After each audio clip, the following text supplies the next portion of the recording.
Hello friends,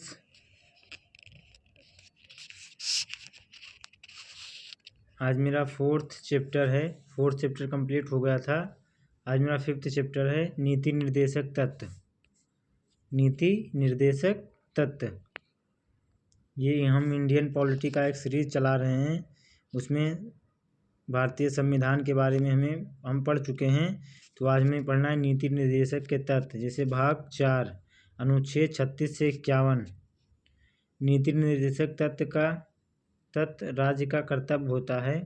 नीति निर्देशक तत्व है वो राज्य का, उसमें कहा गया कि राज्य का कर्तव्य होता है। नीति निर्देशक तत्व विचारधारा आयरलैंड से लिया गया है। जो नीति निर्देशक तत्व है वो कहाँ से इसकी विचारधारा लिया गया है, तो ये आयरलैंड से लिया गया है। नीति निर्देशक तत्व वाद योग या न्याय योग नहीं है, अर्थात नीति निर्देशक तत्व को लेकर न्यायालय नहीं जाया जा सकता है। लोक कल्याणकारी राज्य की विचारधारा नीति निर्देशक तत्व में पाई जाती है। जो लोक कल्याणकारी राज्य है हमारा, उसकी विचारधारा नीति निर्देशक तत्व में पाई जाती है। केटी शाह के अनुसार यह एक चेक है जो बैंक की सुविधा के आधार पर भुगतान किया जाएगा।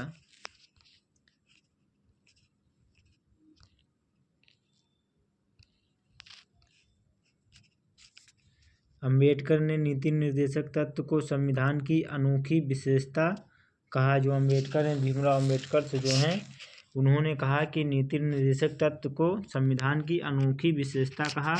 अनुच्छेद 36 राज्य की परिभाषा। अनुच्छेद 36 में क्या है?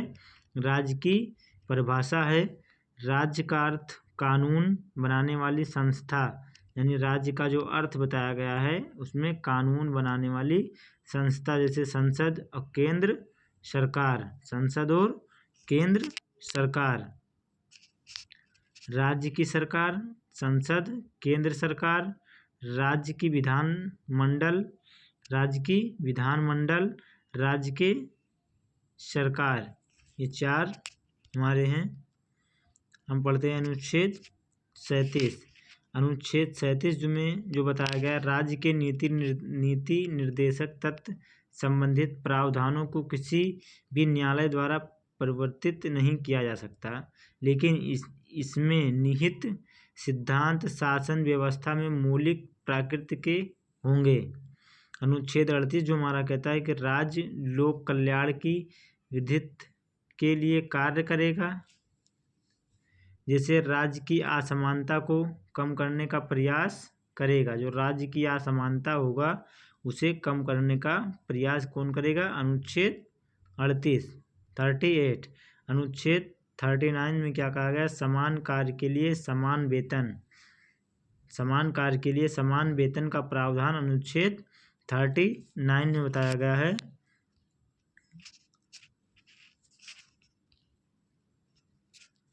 राज्य समान कार्य के लिए समान वेतन की व्यवस्था लागू करेगा। ये कभी कभी बार पूछ लिया जाता है कॉम्पिटिटिव एग्जाम में कि राज्य समान कार्य के लिए समान वेतन की व्यवस्था कौन से अनुच्छेद में लागू करता है? तो अनुच्छेद 39 से 39 है हमारा।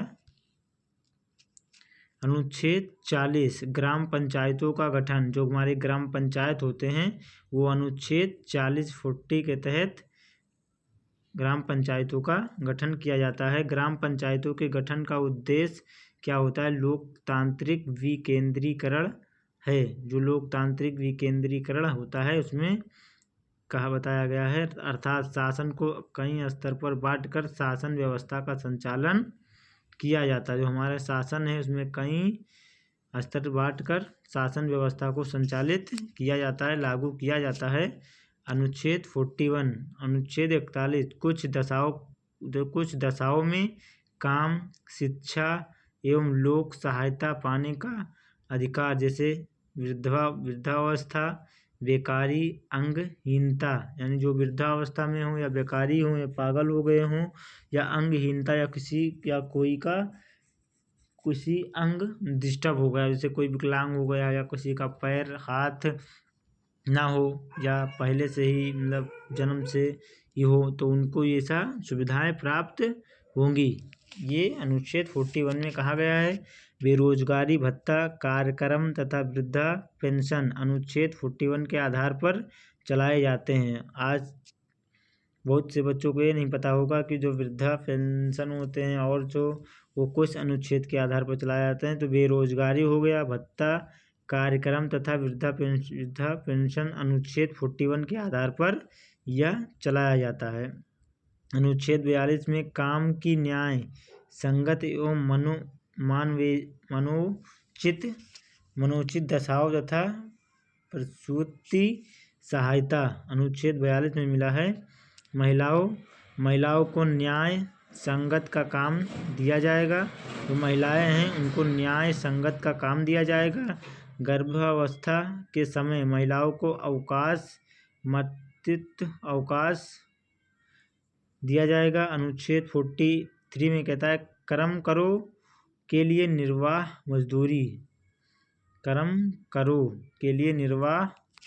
मजदूरी दिया जाएगा। श्रमिक वर्ग को राज्य एक निर्धारित मजदूरी उपलब्ध कराएगा। जो हमारा श्रमिक वर्ग हैं उनको राज्य जो है एक निर्धारित जो मजदूरी होगा उसे उपलब्ध कराएगा। मनरेगा कार्यक्रम और कुटीर उद्योग अनुच्छेद 43 के आधार पर चलाए जाते हैं। अनुच्छेद 43 के तहत चलाए जाते हैं। अनुच्छेद 44 एक समान सिविल संहिता या कॉमन सिविल कोड, ये अनुच्छेद 44 के तहत लागू हुआ है। राज्य एक समान कानून बनाए तथा एक समान लागू करे, ये अनुच्छेद 44 में कहा गया है। कानूनों को लागू करते समय भिन्नता नहीं होनी चाहिए। जो कानून हमारे हैं उनको लागू करते समय कोई भिन्नता नहीं होनी चाहिए। कानून को लागू करते समय भिन्नता नहीं होनी चाहिए। गोवा एक ऐसा राज्य है जहाँ पर एक समान कानून लागू हैं।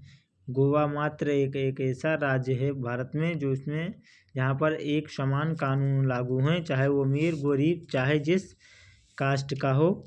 अनुच्छेद 45 में बताया गया है कि 6 वर्ष से कम आयु के बच्चों बाल्यावस्था तथा शिक्षा की देखरेख राज्य के 6वें संविधान संशोधन 2002 के तहत नहीं करेंगे। यानी अगर 6 वर्ष से आपकी आयु कम है तो बाल अवस्था शिक्षा की देखरेख राज्य के 6वें संविधान संशोधन द्वारा 2002 में बताया गया है। उसके आंगनबाड़ी कार्यक्रम, जो आंगनबाड़ी का हमारा कार्यक्रम होता है अनुच्छेद 45 के आधार पर चलाए जाते हैं। जो आंगनबाड़ी में हमारा कुछ भी आता है वो अनुच्छेद 45 के तहत आता है। अनुच्छेद 46 में राज्य अनुसूचित जातियों जनजातियों तथा दुर्बलों वर्गों के लिए के अर्थ तथा शिक्षा संबंधित हितों को बढ़ावा देगा। क्या करेगा? बढ़ावा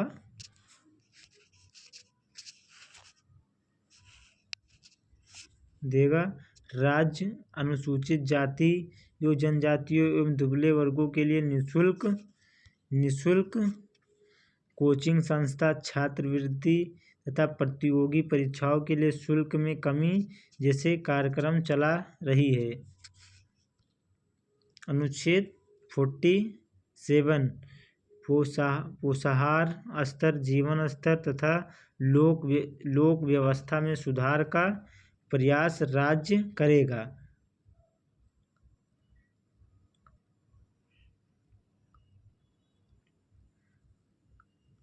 अल्कोहलिक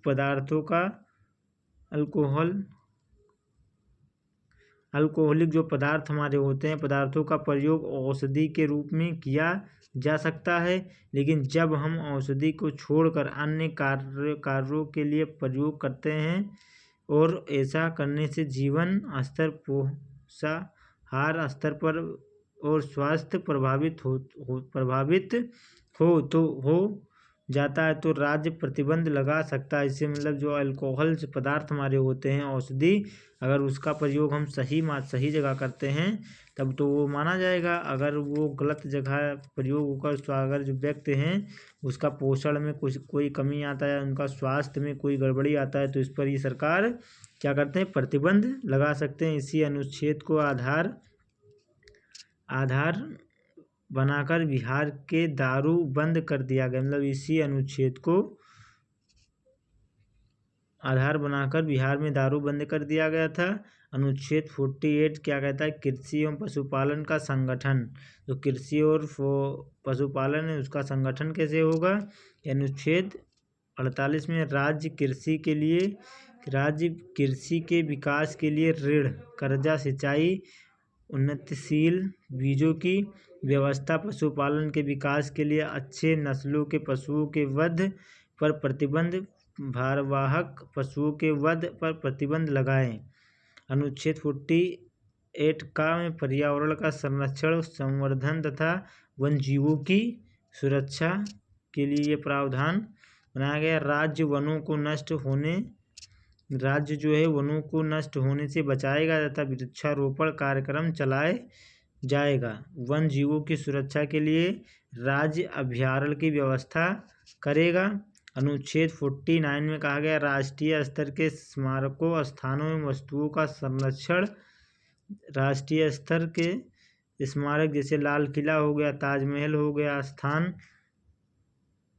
जैसे कंपनी का बाग, खुदाई में प्राप्त हुए वस्तुओं को राज्य नष्ट होने से बचाए। अनुच्छेद 50 में कहा गया है कि कार्यपालिका का न्यायपालिका से पृथक्करण। अनुच्छेद 51 में अंतर्राष्ट्रीय शांति एवं सुरक्षा की वृद्धि। अनुच्छेद 51 में कहा गया अनुच्छेद 51 में भारतीय विदेश नीति से संबंधित प्रावधान। अनुच्छेद 51 में भारतीय विदेशी नीति गुट पर आधारित हैं, अर्थात एक दूसरे के लिए आंतरिक मामलों में भारत कोई भी हस्तक्षेप नहीं करेगा। ये अनुच्छेद 51 में कहा गया है। तो आज का जो मेरा वीडियो है समाप्त हुआ और अगले वीडियो में हम अगले चैप्टर्स के साथ मिलेंगे। आज के लिए इतना ही। जय हिंद, जय भारत। मेरे चैनल को लाइक, शेयर, सब्सक्राइब करते रहिए ताकि आने वाले आप तक वीडियो जो हैं वो मिस ना है। आपसे निवेदन है कि मेरा जो चैनल है ये चैनल मेरा सपोर्ट करिए। आपकी सपोर्ट का इंतज़ार रहता है। आप कमेंट बॉक्स में कमेंट करके ज़रूर बताएं कि आपको वीडियो कैसा लगा और किस विषय पर आपको वीडियो चाहिए। आपकी बात को रखा जाएगा। जय हिंद, जय भारत, वंदे मातरम।